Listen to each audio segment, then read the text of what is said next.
Assalamualaikum. Okay, hari ini kita sambung pembelajaran kita. Masih lagi di tajuk satu iaitu nombor dan operasi. Tapi kita pergi kepada subtopik yang kecil iaitu nombor perdana.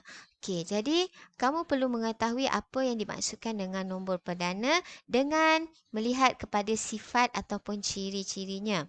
Okay, yang pertama, nombor perdana ini adalah nombor bulat yang lebih besar daripada satu. Okay, nombor bulat yang lebih besar daripada satu bermaksud satu itu bukan nombor perdana, di mana ia mesti bermula lebih. Mungkin dua kan? Okey. Kemudian yang seterusnya, sifat nombor perdana ini ianya boleh dibahagi dengan satu dan diri sendiri. Ada dua perkara di sini. Boleh dibahagi dengan satu dan diri sendiri. Kalau lebih daripada itu bermaksud ianya bukan nombor perdana. Okey. Kita lihat dulu nombor-nombor perdana yang ada dalam lingkungan 100. Okey, yang paling kecil adalah nombor 2. Okey, tidak boleh bermula daripada 1 kerana mesti lebih besar daripada 1. Jadi 2 ini adalah nombor perdana dan satu-satunya nombor genap.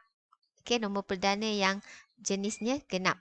Okey, yang lain sini adalah nombor perdana berbentuk nombor ganjil. Okey, sekarang kita nak menentukan nombor perdana. Bagaimana kita nak tentukan ianya? Tengok soalan pertama. Adakah 15 itu nombor perdana? Okey, jadi kalau kita nak menentukan nombor perdana ini, kita perlu tahu sifir. Jadi cikgu nasihatkan kamu kepada mereka yang masih belum menghafal sifir, sila hafal sifir. Okey. So, yang pertama, dalam sifir 1 ini ada jawapan 15 iaitu 1 darab 15. Okey. Itu yang pertamalah. Okey. Apa lagi sifir yang ada jawapan 15? Yang kedua adalah sifir 3 iaitu sifir 3 1 darab 3 3, 2 darab 3 6 dan seterusnya 5 darab 3 dapat 15. Okey, ada tak lagi? Ada. Okey. Dalam sifir 5 pun ada 15. Jawapan 15 iaitu 1 darab 5 5, 2 darab 5 10, 3 darab 5. Jawapannya 15. Ada lagi ke? Ada. Yang terakhir adalah sifir 15 itu sendiri. Okey, iaitu macam mana dia? Okey, 15 darab 1. 15 lah. Okey. Jadi di sini kalau awak nampak ada 4 cabang yang cikgu tunjukkan ni, ada 4 cabang ni. Ya. Menunjukkan bahawa 15 ini sebenarnya bukan nombor perdana. Kenapa?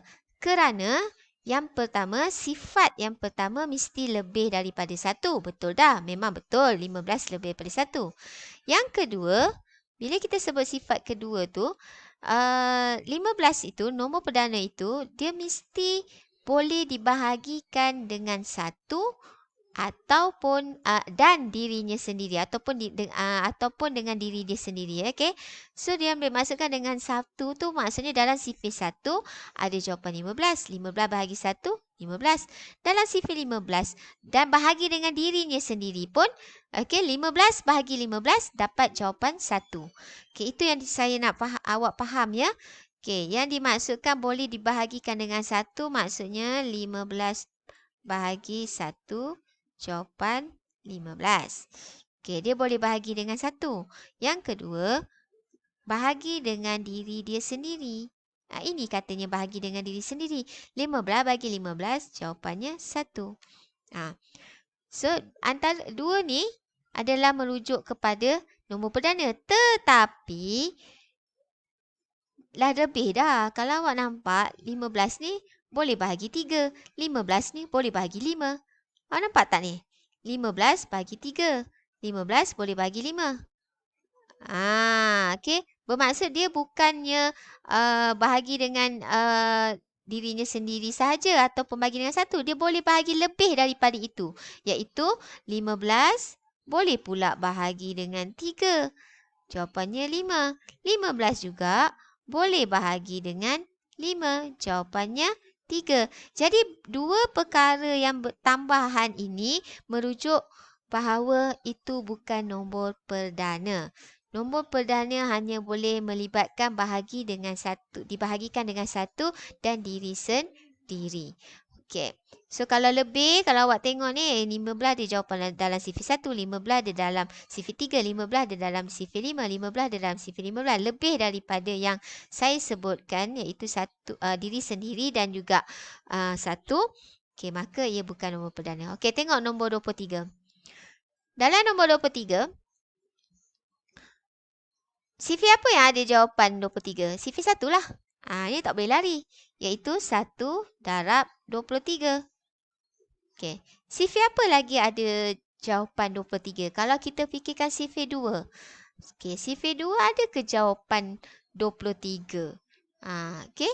8 darab 2, 16. 10 darab 2, 20. 11 darab 2, 22. 12 darab 2, 24. Tak ada pun 23. Jadi sifir 2 tak adalah. Okey, sifir 3. Sifir 3 pun tak ada. Okey, sifir 3 yang paling hampir 7 darab 3. Dapat 21. Kemudian 8 darab 3. Dapat 24. Tak ada pun jawapan 23. Okey, sifir 3 tak ada. Sifir 4 tak ada. Okey, jadi kalau kita tengok semula pada buku sifir, okey, memang tak ada. Yang ada ini saja. Dalam sifir 23 sahaja yang ada jawapan 23. Maka di sini kita boleh dapati, okey, ya, ini 23 darab 1 kan. Okey, maka kita boleh rumuskan di sini hanya nombor perdana itu, okey, nombor perdana ini, okey, sifat dia boleh dibahagi dengan 1. Maksudnya dalam sifir 1 tu ada jawapan 23. Sifat yang kedua, okey, boleh dibahagi dengan diri dia sendiri.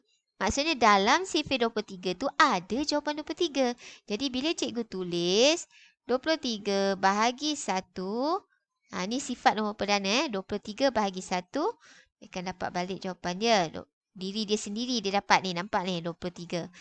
Dan dia dibahagikan dengan diri dia sendiri, 23 bahagi 23 akan dapat 1. Dua sifir ni je yang ada. Jadi bermaksud di sini kalau awak bandingkan dengan yang saya tulis ni, bandingkan dengan yang sebelah ni, awak boleh nampak beza. Maksud nombor perdana itu sifat dia dibahagi dengan 1, dibahagi dengan diri dia sendiri saja. Tak boleh bahagi lebih daripada itu. Tak boleh, ni dah lebih dah ni. Nampak? Ya? Okey. So inilah jawapannya. 23 ialah nombor perdana. Okey, ini adalah penentuan dia. Jadi kalau awak nak menentukan sesuatu nombor itu nombor perdana, awak perlu yang pertama mesti mengetahui sifir, mesti hafal sifir. Dan kemudian awak boleh cuba sifat yang saya sebutkan tadi, sifat nombor perdana lebih daripada 1, kemudian dibahagi dengan 1 dan juga boleh dibahagi dengan diri dia sendiri.